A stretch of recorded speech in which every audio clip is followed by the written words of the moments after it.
Wake your ass up or take a damn nap. And we're the three best friends that anybody could have. It's time.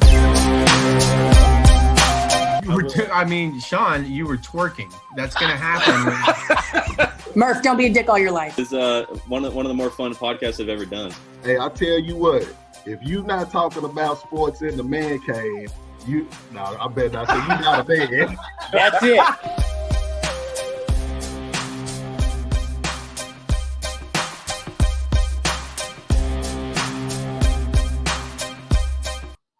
Hey, this is like a reunion.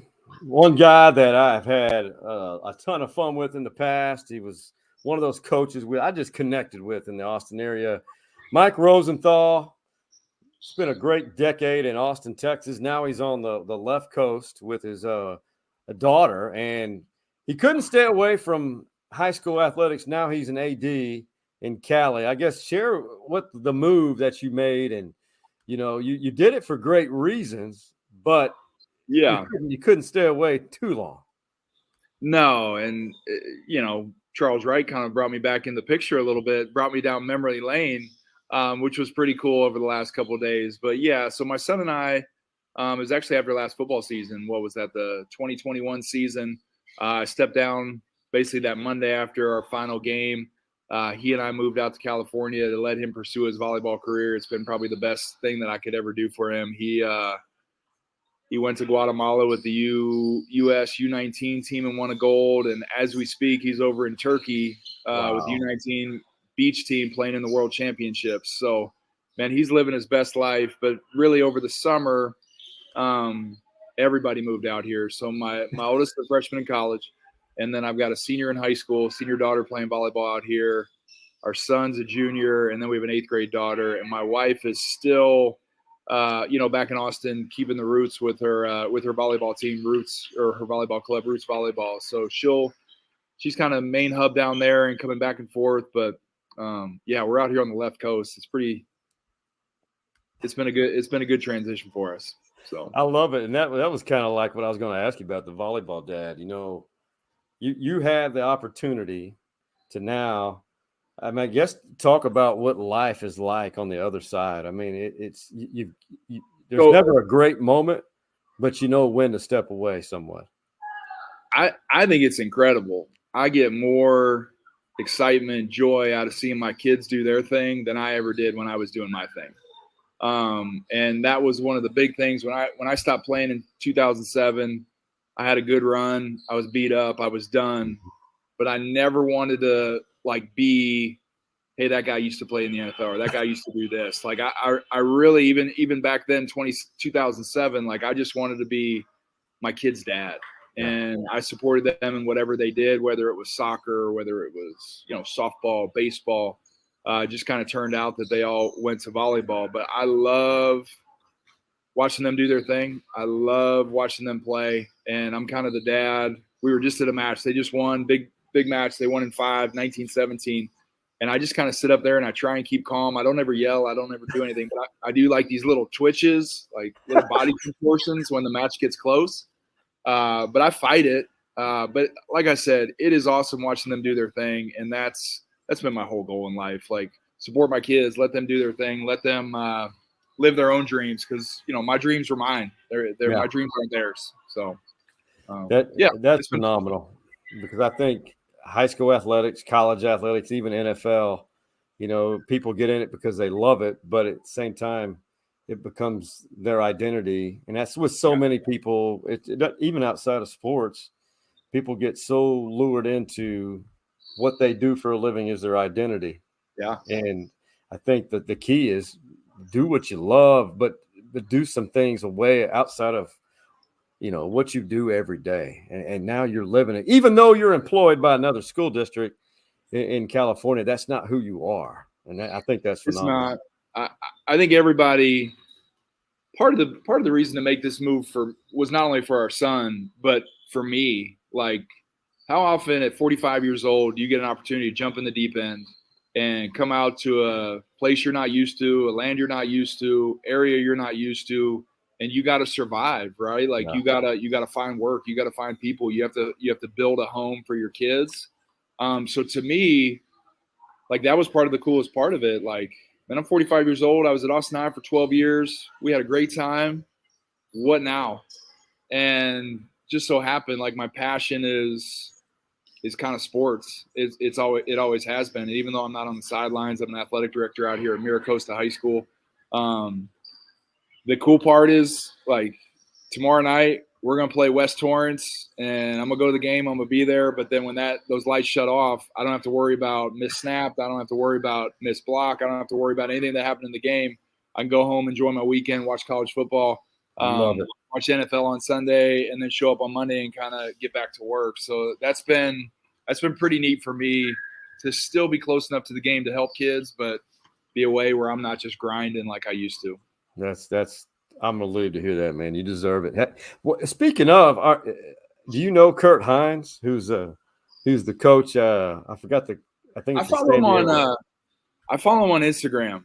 He's kind of the bald guy that's got the goatee. Yeah. I follow him. He's good. Yeah, he's really good. He's good. He's got a good perspective on everything. So yeah, I love it. A long time ago, I got my news from The Daily Show and Jon Stewart. Now I get my news from Twitter. And I don't believe everything I hear, but there's a handful of people on every side of the spectrum that I follow on Twitter, and I get all my updates from that. Kurt, he was on here about a year ago and told the story of his life. You know, he had, as we all did when we were younger, we made some bad decisions, but because of coaches and accountability, we righted the ship, so to speak. You know, that's a beautiful thing. Part of the issue with what kids are growing up with today, and Nick Saban talks about this a lot, kids aren't allowed to make mistakes. Like everybody, at the first mistake, you want to punish a kid, you want to kick a kid out, you want to bury a kid, and you lose perspective of we were allowed in our generation. We didn't have a phone, we didn't have any of that, we didn't have the internet, and we were allowed to make mistakes, and we were allowed to learn from those mistakes. Now, obviously, repeated mistakes are going to catch up with you, and we've had plenty of stories. But kids these days, they are under the microscope so much. Like they're just not allowed to make mistakes, and when they do, Twitter, Insta, blow them up. They blow them up, and what you hide behind a screen. We wouldn't. I mean, this is really going off the rails, but when you used to talk smack back in the day, you got your nose hit and you tasted your own blood, and you were like, I don't really like that, so I don't want to talk smack about anybody. Kids don't do that, and I'm not advocating violence or any of that, but people hide behind a screen, and there's just not, people have become empowered behind their screen, and I'm not a big fan of it. Faceless cowards is what I like to call it. It's real. I'll tell you one story. In the mid 80s, I left Austin for a long time after high school, but we had integration going on, busing. So we went from my part of town, northwest, whatever, to the east side in the barrio. And I look back and I tell people that's the best thing that's ever happened to us, because I'm not going to say I was entitled, but I wasn't cultured. Right. And I picked fights with the wrong people because I thought I was standing up for myself. Well, man, you learn a lot. You get your head beat in, and you learn how to defend yourself, but you learn about a culture. Yeah. And you learn about people, why they react, and you learn, you know what? We are white privileged to an extent. Oh, yeah.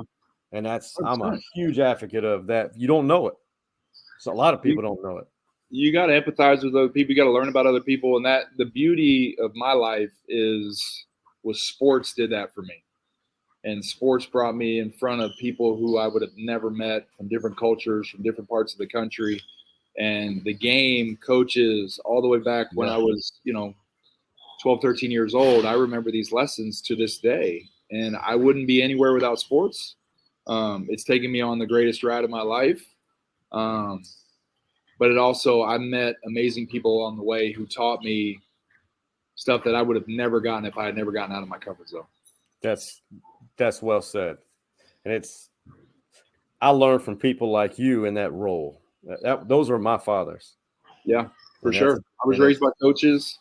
And the crazy part, like you were talking about, busing and all that. Like, I can firmly go back to 3 or 4 different decisions that really my parents made when we moved from Pittsburgh to Indiana that would have put my whole life in a different path if I didn't go to this one school, if I didn't get around this one program, if I didn't get around these kids that I met when I was 10 and 11 years old. I'm not sitting where I'm at. I don't have the career that I had playing. I don't meet the people or any of the opportunities that I've had in this world without that one decision. And I can look back to 3 or 4 of them where I could have gone down one path, I went to the other. Like even when I was in the NFL, after my 4th year, I was a free agent and had an offer on the table from the Giants, had another offer on the table from the Vikings. And me going to the Vikings helped me get out of my comfort zone. And it was the best decision for me. But at that time, had I gone back to New York, my whole life would have been different. And I'm grateful for those. And I've also made some bad choices. So, hey, you live with the good, you live with the bad. And when you look back at it, things happen how they're supposed to. Yeah. And this is, you've heard a lot of him, Rosey, in a short period of time.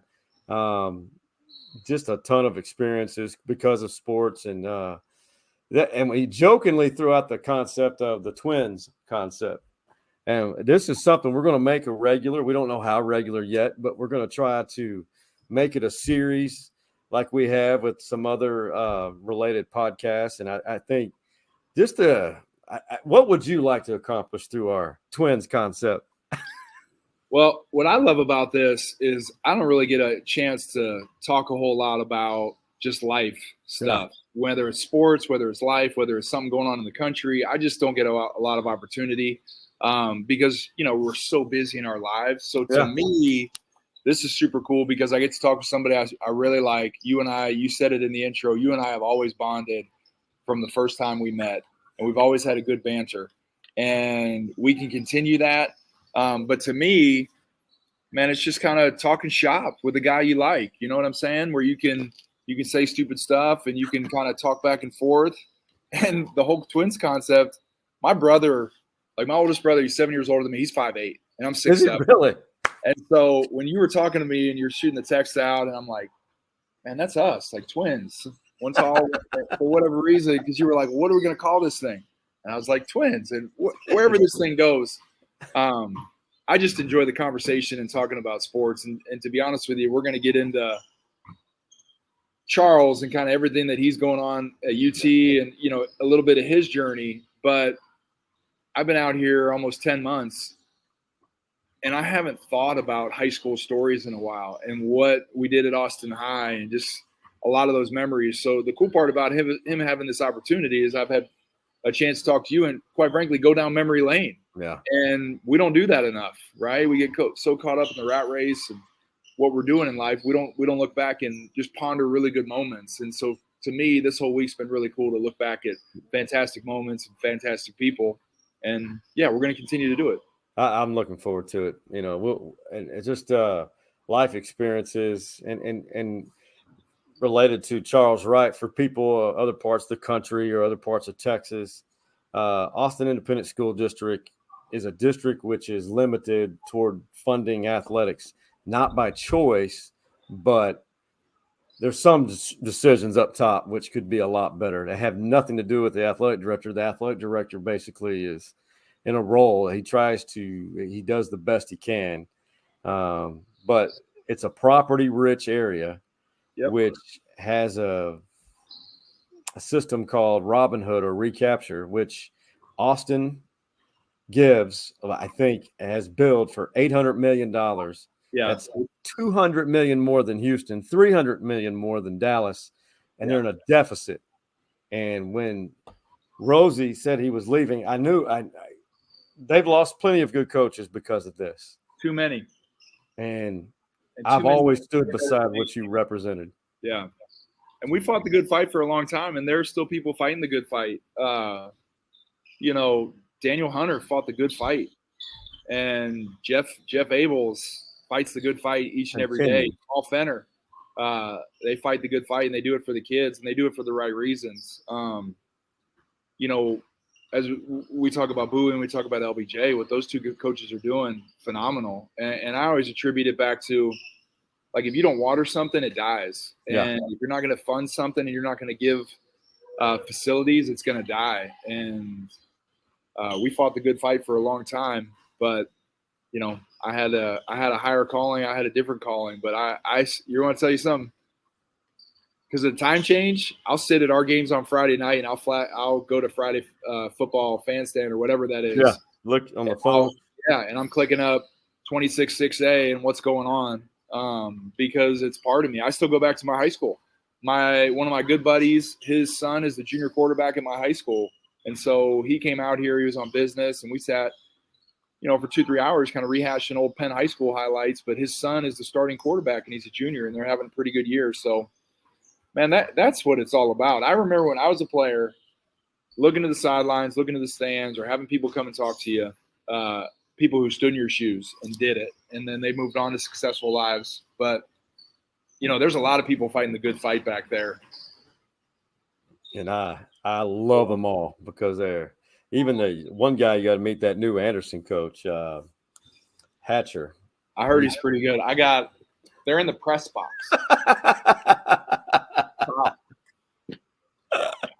Then I got a game out there.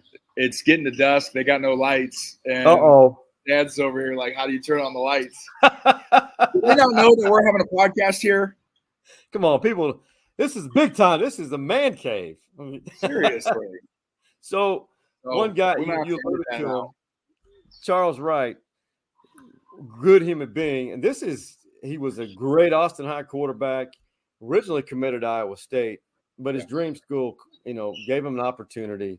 And look at him now. I mean, that's your guy. Good. That's my guy. Your guy. That's my guy.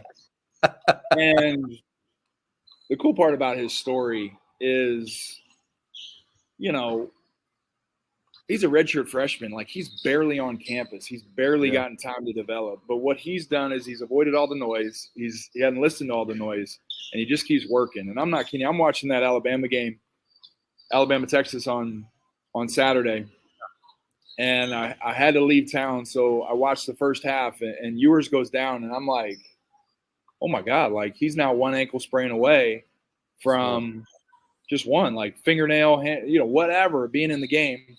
I'm driving down to San Diego because my oldest daughter's playing there, and Ty Brannion from Bowie, and he shoots me a text. He's like, the Bowie football staff is pulling for C. Wright to get in the game. And super cool. Like, I start getting tingles, cheers, chills, the whole thing, because he's living his dream. And I know he's going to do great because I know the kid. I know what's inside of him. I know his heart. I know his work ethic. I know just how he'll prepare, and he'll do a great job. And I also know the coolest part about him, and really the difference between him and a lot of these high school quarterbacks, is I've seen him get the crap kicked out of him when we're playing on Friday nights, and we're playing Westlake, we're playing Lake Travis, we're playing Bowie. He's going to get hit. He's not playing out of a clean pocket, whereas a lot of these kids, they're just sitting back there dealing 7-on-7 because they can sit there, they can pat the ball, they can go to their second and third read. But he's had to play through adversity, and he's had to throw balls in tight windows and he's done it. And I've seen him do it. I've seen him play hurt, and I've just seen the character behind him so many times. And that's the neat part about it. Like, we obviously had a ton of great memories on the football field. We had way more memories off the field, going through COVID, just fighting our butt off, trying to get him a senior season. Because I said this when we all shut down. Can you imagine? We've got the best quarterback we've ever had in the history of Austin High, and we're going to miss his senior year because of COVID. And we didn't even know what COVID was back then, right? But the staff, the kids, the community, everybody in the state wanted to play high school football, and we were able to do it in a safe manner, in a positive manner. And we got to have a senior year with arguably the best quarterback, the best player that I've ever coached. So it's a pretty neat story, but I'm proud of him, and I'm excited to see him. There's not a whole lot that gets me to tune into a game on a Saturday night, but I'm going to tune in on Saturday night. Yeah, they're playing UT San Antonio, and it's really not the story. I think that Charles will see playing time this week. Yeah, I really do. With Hudson Card, Hudson's improved from last year, but he has I'm not going to say let's just say he has a broken will. Not a broken will, damaged will. He's nursing an injury. Got a little hitch in the giddy up. There, that's much better. See, that's what I need you to fill in for me because that's my the twin brain- aspect of it. Like you throw it up, and and nobody wishes ill will. Like even when I'm talking about Charles, like he's one play away. That's the reality of the situation. It is 100 times harder to be the backup than it is to be the starter. You know you're going to get that first snap as a starter.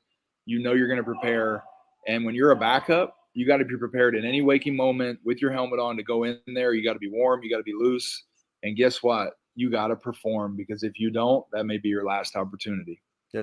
So there's stress and pressure involved with it. And I mean, obviously you always love being the starter, but I just think it's so much more difficult to prepare as a backup than it is a starter. That is a great perspective. I did like, I didn't like it, but I thought it was amusing. Someone was asking Sark about Malik Murphy, who's from California. Big kid, tremendous upside. Why he's not getting reps. And Sark quickly said, I think he's not verbatim, said because he's injured. And the word is he's injured from a scooter. Hey, I don't know if that's true, but that's what I was told. I saw one of the Grammatica brothers tearing ACL celebrating the PAT. So I remember that. Man, I saw that sucker live. Man, whatever it is, and it goes back to the same thing, man. Kids make mistakes. However he's hurt, however it is, he didn't intentionally mean to get hurt. We've all done dumb stuff. All the time. And that's part of being 18, 19 years old. You're going to happen. And we were driving back. I was with our athletic trainer from this volleyball match. Can you imagine? You're a high school coach, right? Your whole livelihood depends on 15 to 18-year-old kids. Guess what? Sark, however much money he's making from the University of Texas, his whole livelihood depends on 19 to 22-year-olds executing and doing what he's asking them to do. Every week. If you go to a Fortune 500 company and you say, hey, your whole existence, like, no, you haven't trained. You've trained these people. They're elite. They're high level. But they're not like 30 to 40-year-old seasoned just people. Hey, we're going to give you 18 to 22-year-olds who have a life. Maybe their girlfriend broke up with them. Maybe they've got home issues, whatever.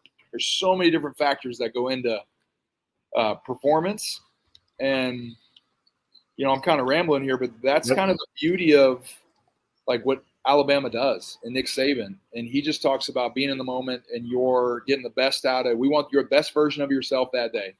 And we want the best, you to be the best version of yourself. And they win a lot because I think more often than not, he gets those kids playing at their highest version of themselves. So it's amazing how consistently he does it. Yeah. I mean, even Dabo, it's unreal. Something that, okay, I have my perspective on that no safety call. I want to show the video.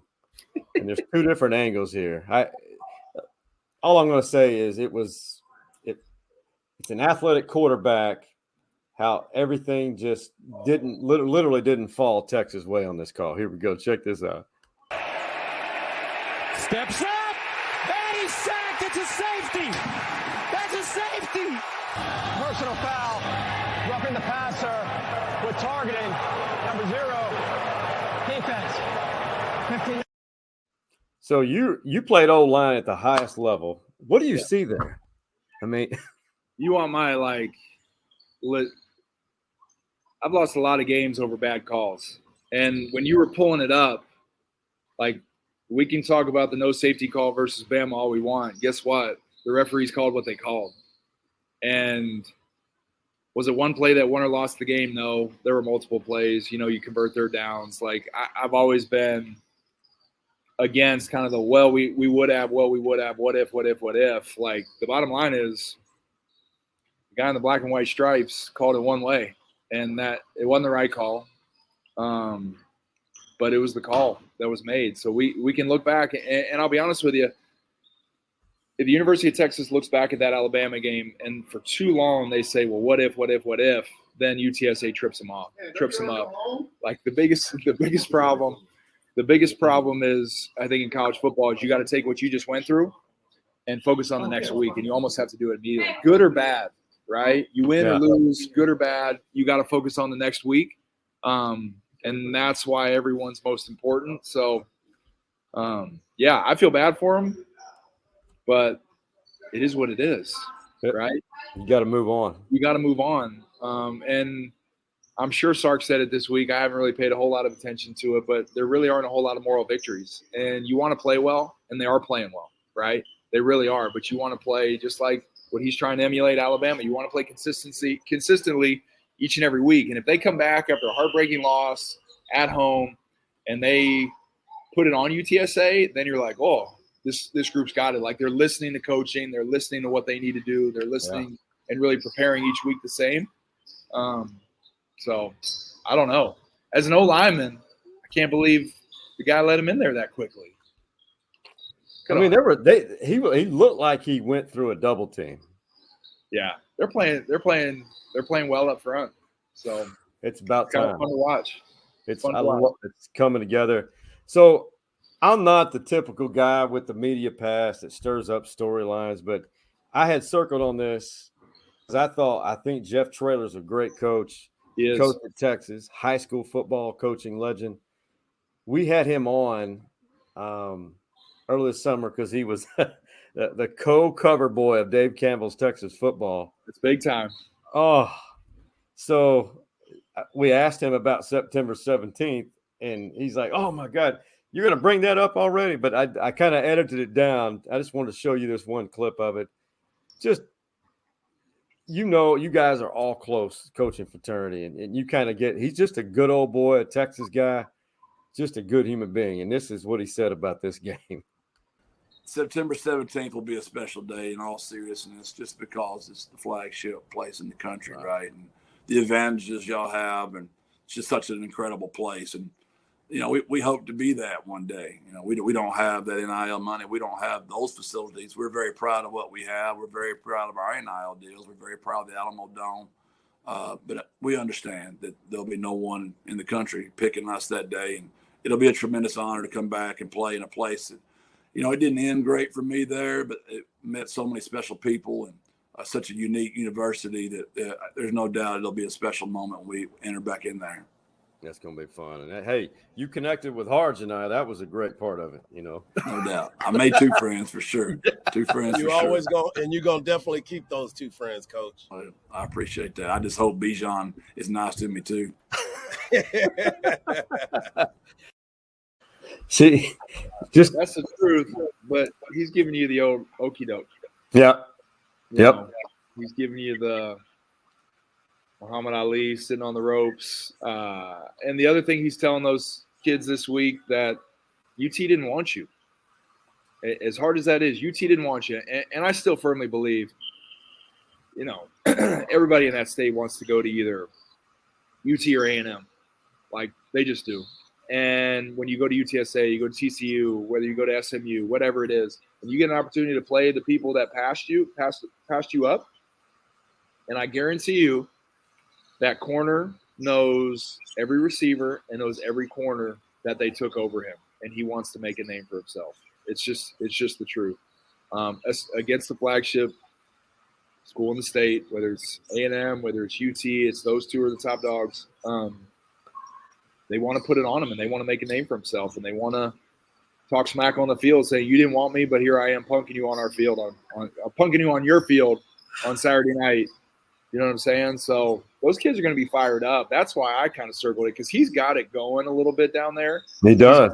Believing, and they play with a chip on their shoulder, and they kind of play with the blue-collar mentality of being physical and being fast. And he's done a phenomenal job there, but those kids think that they can come in here and knock UT off. And guess what? The longer it lasts, if it's a 3-3 ball game through the first quarter, or 10-10 at half, like it was last week, like look at the noise going into UT Alabama, and then the belief that at halftime it's a 10-10 ball game. Like UT's winning in their mind.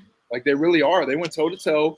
The number one team in the country. You felt you've kind of gotten their best shot, and you've gotten off the deck, you've gotten back up, and you're battling. Like the longer you keep the underdog in the game, it gets real tricky in that third and fourth quarter, because then you start pressing, you make a mistake, you throw a pick, you do whatever. All the pressure goes on the home team. All the pressure goes on the favorite. 100%. And it's UTSA has a fifth-year quarterback who I think I went down there for one game last year, and when they had the great running back Sincere and Frank Harris, I think is one of the better quarterbacks in the country. Yeah, there's zero doubt. It's God. So, well, the one wild card that Jeff Traylor brought up was Bijan, and you're gonna, I know he's got the hurt shoulder or whatever he's got, but you're gonna get a steady diet of him and the running game. So to me, it's tackle to tackle. If they play well up front, whoever the quarterback is, you keep them clean, whether it's Hudson, whether it's Charles, you have a strong running game, you play great defense, like that's what you want out of a game like this. So to me, the pressure is on the O-line. And I'm sure Coach Flood's talking to those guys like, this game is you. You play well, we win. You don't play well, we're going to lose. So to me, I love those games. And I also love when you knew you were going to get a steady dose of run, because then you can just come off the ball, move fire off as a low lineman. You're trying to maul the guys in front of you. Take somebody's will. Take somebody's will. See what they've really made of. Hey, we got a special segment for the banner up top. Special segment here because you got to pay tribute to these guys. Do I got to take my shirt off or something? Not on this episode. Okay, good. And there's nothing that needs to be blurred, but you'll see.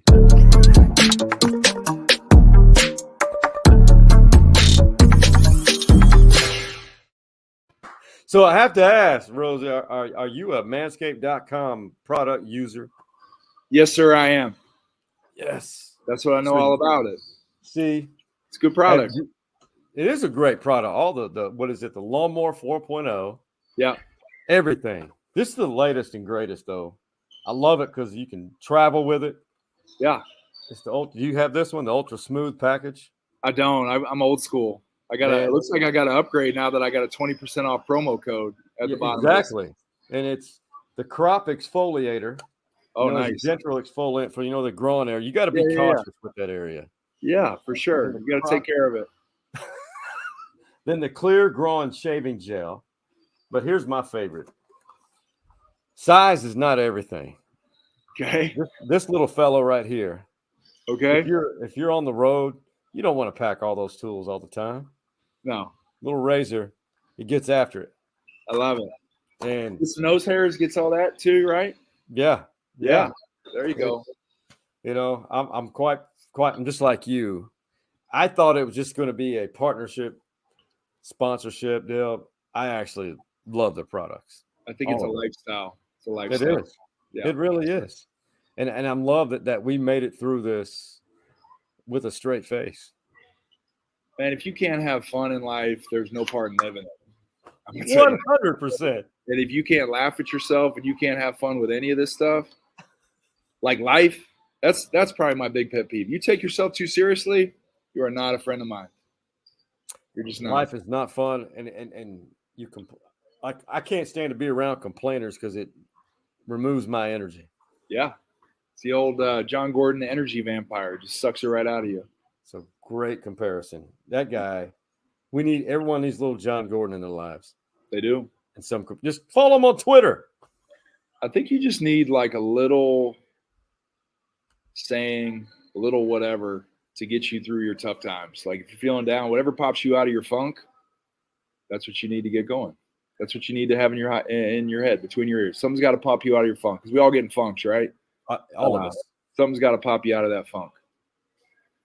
That's sage advice, in my opinion. I mean, that's the one good thing Twitter's for, because Twitter's a very cancerous zone. But people like John Gordon and you and Coach Hines, motivators. Well, you got to go to the right people. Yeah, there's definitely some bad guys you can go down on this social media, but if you have a little perspective and you follow the right people, and you don't take those people too seriously either, there's some good stuff going with it. It's a beautiful thing. Yeah. One thing I want to wrap up with you on our initial discovery episode, if you have any, I didn't make a graphic for it because it's been a busy week. For sure. We talked about UTSA, Texas. I think one game that intrigues me the most, we really don't know how good Oklahoma is yet under Brent Venables. I'd say they're good. Dylan Gabriel, quarterback. but they're going to Lincoln, Nebraska. Nebraska's not very good. No. But they have an interim coach. I think it's Mickey Joseph. I think an entirely different team will show up against Oklahoma. Man, it's tough. That's going out on a limb. I'm not sure I have the same teams in turmoil this early in the season, or it's not a good idea. I'm not sure I would put money. It all depends on the spread. Where it's in Lincoln. Yeah. Man, that's OU minus 11. I'll give them a quarter, and if they're still playing well, I might go with you. Casey Thompson's having a decent year, right? Yes, statistically, he made a couple of bad decisions, but Casey's good. I mean, yeah, we've seen that. It's hard. Team in turmoil. You get fired so early in the year. No matter if you liked Scott Frost or you didn't like Scott Frost, it's just tough to rebound from that. It really is. So I got Oklahoma by 28. Okay, I think it's going to be tough because last year it was a struggle in Norman for some reason. I'm going to take OU by 3 to 6. 3 to 6 points. I think Lincoln is like Austin, very hungry. They're starving for success. They've been starving for a long time. Much longer than Texas. So, Tommy Frazier's not coming down that hall. Like, if I'm going to go straight Rick Pitino, the Peter brothers aren't coming. Jared Tomich isn't coming.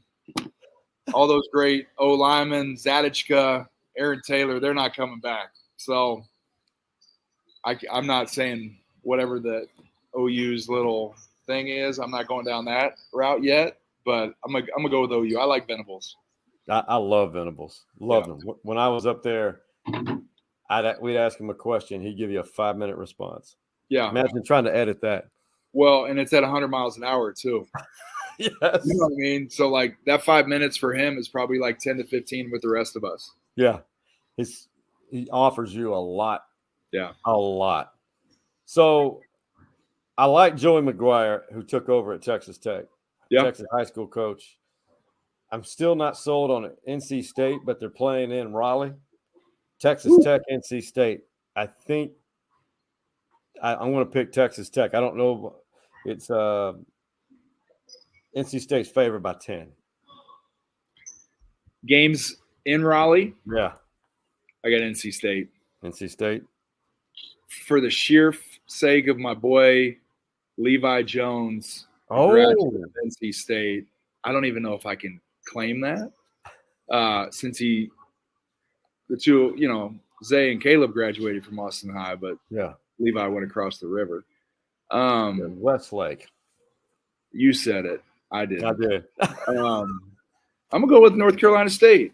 Okay. I'm gonna go with NC State. What would be fun if we chose the same schools, then we wouldn't really have anything to banter with on Saturday. Exactly. So I'm gonna take the other side. I'm gonna go with NC State. I might even give points on that. It's going to be fun on Saturday. The games are getting better. Yeah. Here's one that is fascinating because, all right, so you and I know Appalachian State's a good football program, has been. For sure. They should not have beaten A&M in College Station, but they did. But the way they did it shocked me. A&M plummeted to 24. I'm not a big fan of rankings anyway. Right. They're hosting the Miami Hurricanes, but Miami's not back yet. No. I mean, Jimbo's got a quarterback problem, and offensive play calling issue. I'm going to pick A&M in the upset. I am a Mario Cristobal guy. Like, if you know me, I'm an Alabama guy because I think just the consistency, how they've done it. He went to Oregon, did a great job. I don't think they're back. You're killing me here because my heart of hearts wants to go with Miami, but my head knows that A&M's probably not. You lay a stinker at home, you're going to rebound, you're going to play better. They're at a better place in their process. For what you say, they're further along than Miami in the whole rebuild, So, golly, that's tough. You know what? Screw it. I'm gonna go with A&M. I'll go with A&M. I'm not afraid. Yeah, I'm sure this week was not pleasant. Yeah, I'm sure. In preparation. Lastly, I'm shocked. I really thought I had Notre Dame, your alma mater. Whew. I had them in a top 10. I thought when they played, what was it, Ohio State? Ohio State week 1, yeah. Played them well. They're at home in South Bend against Cal, and I cannot believe Notre Dame's 0-2. I don't know what to do. You know what? I'm going to go with the Irish, so I'll make my pick first. Here's the problem coming into the season with Notre Dame. You're starting a brand new quarterback, and the stories coming out of South Bend was their skill guys have really been decimated. So you got a bunch of studs coming next year, like Austin kids, Braylon James, Jaden Greathouse, and they've got a bunch of great receivers coming. They had a 6-year guy come back. I think his name's Avery Davis, and tore his ACL. So they were already thin. So you're just losing kind of outside skill, and they're young up front. I think they're starting 2 sophomores at tackle, and both those guys played last year. But if you can't separate on the outside and you have a young quarterback, it's just really, really difficult. I'm going to take Notre Dame at home because I'm kind of that homer. I'm going to go with it, and I don't really believe Cal's going to go in there and do it like Marshall back-to-back. Like, I think you can catch these teams once. I think Notre Dame's going to win. I think they're going to struggle just each and every week scoring the ball. I think they play pretty good defense, and he's got it going defensively. But right now, you're playing your backup. You don't have a ton of speed on the outside. They got to hit the tight end. Michael Mayer's he's a first-round pick. But everybody's going to take him away. Like, they got to find a way to get him the ball and whatever skill guys you got left. That's a long-winded answer to say that Notre Dame's at home. Taking them. I want to take Cal because even more now because of what you just all told me. That's systemically, that's a lot to overcome. But the Pac-12 is garbage. I don't know how it became that way. I really don't. I'm having trouble understanding how this has happened. But Notre Dame, they're not going to lose 3 in a row. There's no way. I'm going with the Fighting Irish myself. Yes, I like it. It's just there's no way. Proud of you. Thanks, man. You converted me. That is like historically, I've never been a Notre Dame covers the spread guy because we would play close games when I was there that we should have never played close games. So I'm not a spread guy with Notre Dame, but I will pick them straight up for the win. I will not go on points. Gambling has not been my forte. I've tried it a lot. And when I try to parlay things, it blows up in my face. Yeah. So parlays are usually never good. It was like a disastrous moment one of those teaching moments in life. Those are words to live by. It is. Teaching moments. My brother, my twins. Man, there we go. I got to go up there. Yeah. I just knuckle bumped you in the middle and the camera didn't pick it up. That's pretty old man. That was fabulous. Man, I appreciate your time. It was fun catching up. We'll do it again. Absolutely.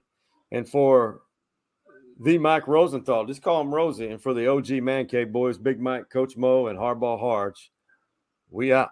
You see the drippy, I'm fitted up. Hop in my car and the giddy up.